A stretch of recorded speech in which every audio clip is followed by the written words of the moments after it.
La historia del cártel de los alemanes en San Luis Potosí se remonta a noviembre de 2020, cuando Alfredo Alemán Narváez, conocido como el Comandante Alemán, y su familia fundaron una célula delictiva conocida como los Alemanes.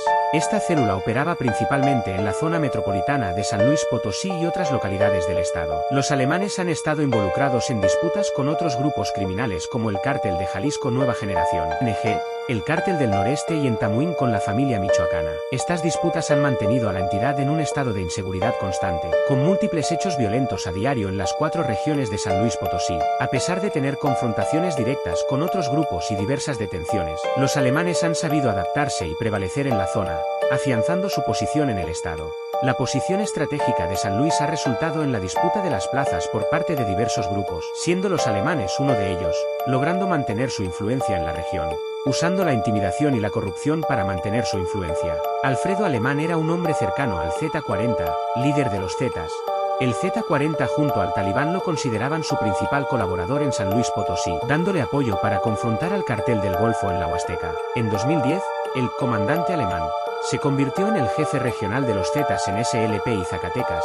Sin embargo, el 15 de noviembre de 2011 fue detenido por el ejército en una carrera de caballos clandestina en Fresnillo, donde le aseguraron un lanzagranadas, 2 armas, 6 granadas, cargadores y cartuchos. El presunto mando criminal estuvo preso hasta el 2015, año en que abandonó el Penal Federal de Occidente, en Jalisco. El 29 de septiembre de 2022 fue detenido por el ejército, en García, Nuevo León. Son una escisión de los Zetas. Entre las actividades delictivas de la agrupación se encuentran el envío de sustancias, la extorsión, el tráfico de inmigrantes entre otros. Los alemanes operan en la zona metropolitana de la capital potosina, además de tener presencia en alrededor de 10 municipios entre los que se encuentran Tamuín, Ciudad Valles, Villa Hidalgo y Matehuala.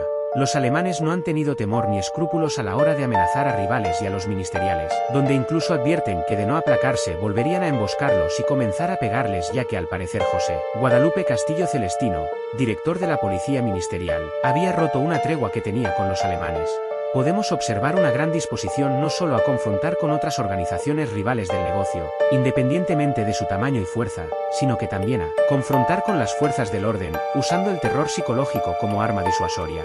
A su vez se ha visto que otros carteles han amenazado con limpiar las plazas de los alemanes, por lo que puede esperarse que los alemanes estén en constante confrontación con diversas agrupaciones, siendo en parte una ventaja al ganar experiencia sus elementos, pero a cambio de tener que estar reponiendo las pérdidas por las confrontaciones que algunas veces pueden salir mal. Para cualquiera de las agrupaciones que se disputan las plazas, los alemanes llevan la escuela Z, utilizando el terror y fuerza paramilitar para someter a la población y gobiernos locales. Son acusados de extorsionar y en general, a diferencia de los que otras organizaciones al menos suelen decir y aparentar no meterse con inocentes, mientras que los alemanes son acusados de no buscar ni siquiera el apoyo popular por medio de repartir despensas o cosas parecidas. Puede verse la brutalidad de los alemanes, que a pesar de tener recursos más limitados y ser un grupo más local, el 4 letras ha tenido que crear un brazo armado dedicado a confrontar con los alemanes y detenerlos al costo que sea apodada la operativa bélica.